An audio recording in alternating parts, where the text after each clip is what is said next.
Good afternoon, ladies and gentlemen. Bon dia to our guests. Welcome to this press conference with Their Excellencies President Cyril Ramaphosa and President Embalo. You're very welcome. Welcome to the ministerial delegations, and welcome to the ladies and gentlemen of the media who are very well rested after the leave you assigned them earlier, Mr. President. I will now like to invite President Ramaphosa to address us. Thank you.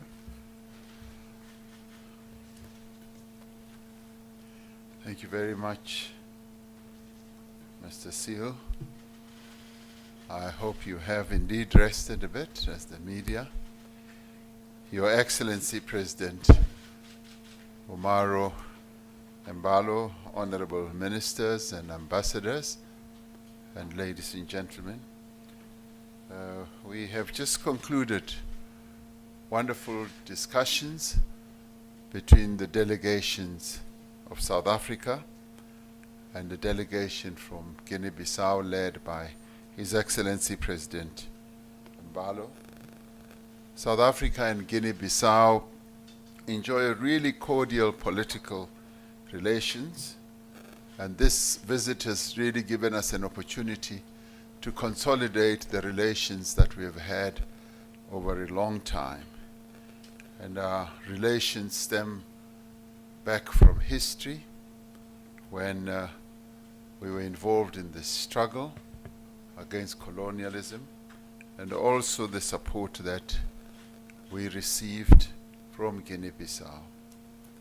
One of the ways in which we will be extending these warm relations between the two countries is to enable our various delegations to delve deeper into various key agreements on very, very important sectors such as health, defense, mineral resources, as well as our broader diplomatic relations that were established way back when we became a democracy as well. And looking forward, we will also be working on the areas of energy and agriculture. President Embalo and myself are greatly energized by the bilateral discussions that we have just had. And these discussions are going to be a precursor to the visit that we will undertake to Guinea-Bissau, having been kindly invited by His Excellency President Embalo. South Africa, during our discussions, reiterated its condemnation of the attempted coup that took place in Guinea-Bissau in February this year. We emphasize that this runs contrary to the efforts to silence the guns on our continent. We also expressed our shared concern at the resurgence of unconstitutional changes of government in various parts of our continent. It is of great concern to both our countries that conflicts are continuing in several parts of the continent. It is our moral and political duty in our continent that we should work together with other member states, members of the African Union, to achieve an Africa that is free of conflict and be able to provide the citizens of our beloved continent with safe and secure environments. Obviously, greater economic prosperity should underpin everything that we do, and this is what we intend to focus on as we deepen our relations between our two countries. Our goal for this state visit has been to deepen trade investment between South Africa and Guinea-Bissau, and we have mandated our respective ministers to work to achieve this. We have communicated to my brother, President Embalo and his delegation that we would like to see South African companies being able to do work in Guinea Bissau as they develop their country from an agricultural point of view, infrastructure, and in a number of other areas. And similarly, those Guinea-Bissauan companies that may want to come and operate in South Africa should also be able to do so. We also expressed our gratitude that Guinea-Bissau has provided a very conducive environment for South African companies that currently do work in Guinea-Bissau, and we thank them for this. We see significant opportunities for cooperation in the economic sphere, and will be encouraging both companies on both sides of our two countries to take a keen interest in the opportunities that prevail in both markets. Your Excellency, the peoples of South Africa and Guinea-Bissau have long-standing ties of solidarity, as I said, born of our liberation struggles, and we welcome you here with open arms on behalf of the people of South Africa, and we thank you for the manner in which Guinea-Bissau supported our struggle for liberation. And let me also thank you for having been one of the heads of state who called, in the wake of the floods that we have experienced in KwaZulu-Natal. Your call to us was heartwarming. You pledged solidarity, and you also passed on your condolences. We'd like to thank you for that, and that to us is what solidarity is all about. So thank you very much for your solidarity. Thank you. Over to you. Thank you, Mr. President. We would like to start by thanking once again my brother, President Ramaphosa, for the invitation and the warm welcome. We believe the South-South cooperation is the key for our bilateral relation. Economical based diplomacy is the answer to straighten our historical relation, because you already say we are the freedom fighters, because if we see during our colonialism, during apartheid here, it was the same. Is why today we have the common history. This is the reason I come with this strong delegation of several ministers, and we identified the strategic sectors to cooperate. Example, commerce, health, energy, defense, and agriculture. Also, we believe it is the moment to implement the commerce-free zone agreement in Africa. Mr. President and dear ministers, I have South Africa in my heart. We are brothers. Yes. And you are my somebody too. Yes. I'm not going to stop to say that all the time. Yes. Yeah. Yes. Well, we're still waiting for the lobola to come.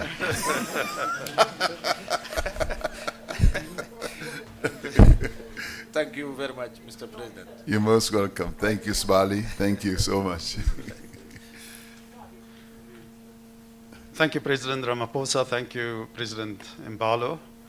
After what you've shared with us, there are only 4 questions left to ask about this visit. And we have our colleagues of the media to take care of those 4 questions. Kaya, I can see you're itching. Hi, good day, President. It's Kylie Shekumalo here from SABC News. I know, Mr. President, this is quite a very big issue, the current conflict in Ukraine, and I just want to get your input because as South Africa, you have been calling for the UN Secretary General to be a central player in this regard. So what do you make of the recent meetings that you have seen in Moscow and Kyiv as well, between President Putin and President Zelensky as well? And just a quick one, President Embalo, with the current issues around drug trafficking in terms of security and defense, how would you want South Africa to assist your country in that regard? Thank you. Want to go first? No, go first. Okay, I'll go first. No, we have, as South Africa, been calling for negotiations, and our call for negotiations is based on a principle. We have always held the view and continue to hold the view that conflicts should be resolved through dialogue and negotiations. And I guess you could say that we were well taught by the great Nelson Mandela, who always felt that conflicts should be resolved in that way through dialogue and negotiation.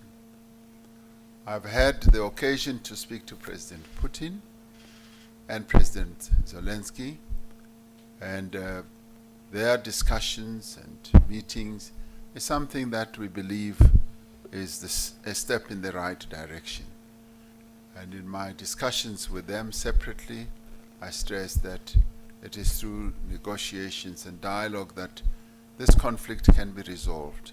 And we're really pleased that that is now underway, and we are hoping, wishing, and praying that it should lead to an agreement that will lead to the cessation of the hostilities and the end of the conflict as well, so that the lives of the people, may I say, on both countries and largely in the Ukraine, can be restored and peace can find fertile ground once again. Thank you. Thank you. I think this is very important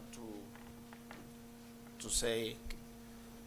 Guinea Bissau, we have bad reputation for this issue on the past, because if you see Guinea Bissau, we are far away from South America. But some of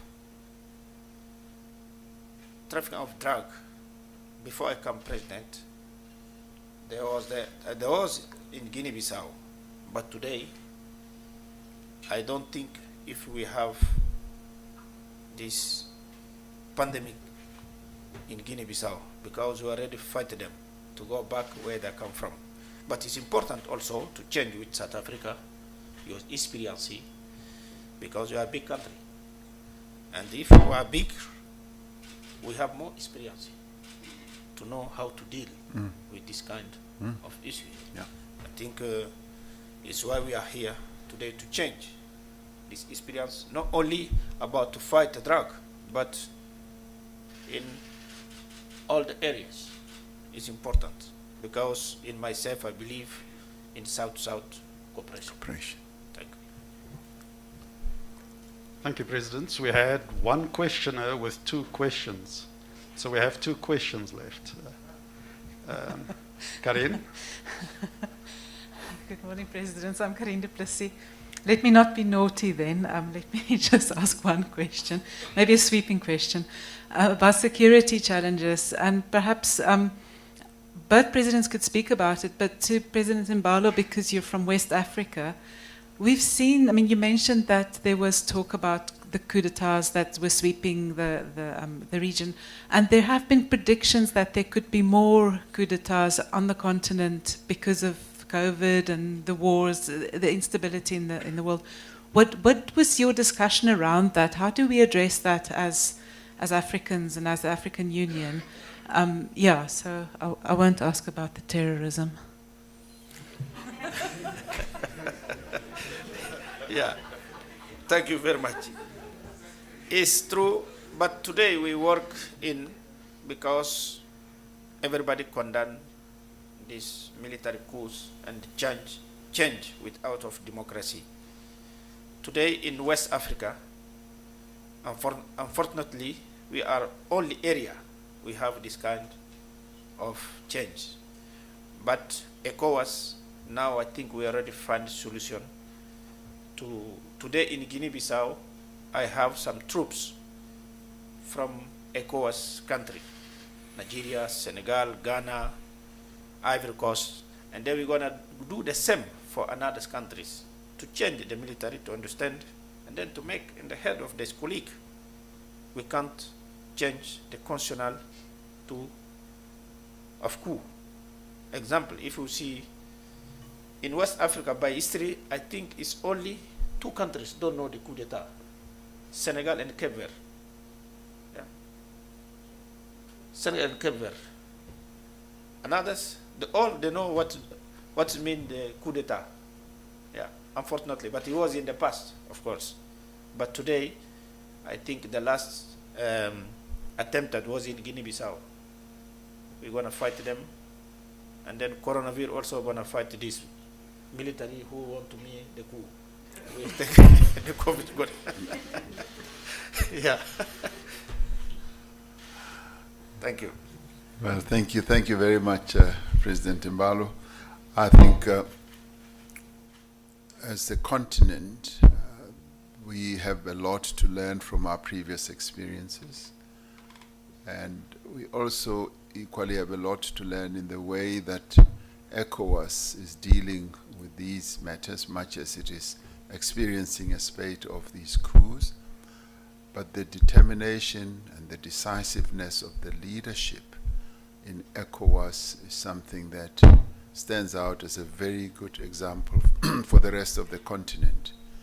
And they've now moved on to another phase of dealing with these coups. As President Embalo has said, they are going to, as a region, to be deploying troops that are going to be ready at any given time to deal with those who may want to perpetrate acts of violence and attempted coups and so on.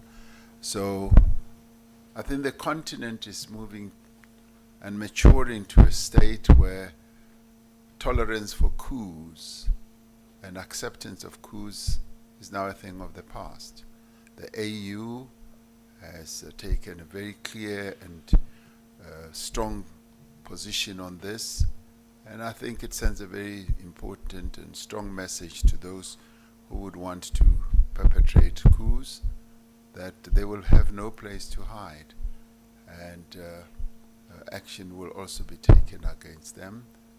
So I think we are moving to a stage where we will see less and less coups on the continent, and we hope that begins to spread throughout. In SADC, we've been relatively fortunate. We've had great stability. The only sense of instability has been, in Mozambique, for instance, in Cabo Delgado with insurgents, and Lesotho has been largely resolved and moving forward with their own elections and the reforms. So that, in many ways, behoves well for greater stability, not only in our region, but for the rest of the continent. I do believe that the guns should be silenced as soon as we move forward as the African Union as well. Thank you. Thank you, Your Excellencies. Thank you, Ministers, for joining us. Thank you to members of the media. We celebrated Freedom Day yesterday, and we are now all invited to exercise our freedom of movement. Thank you.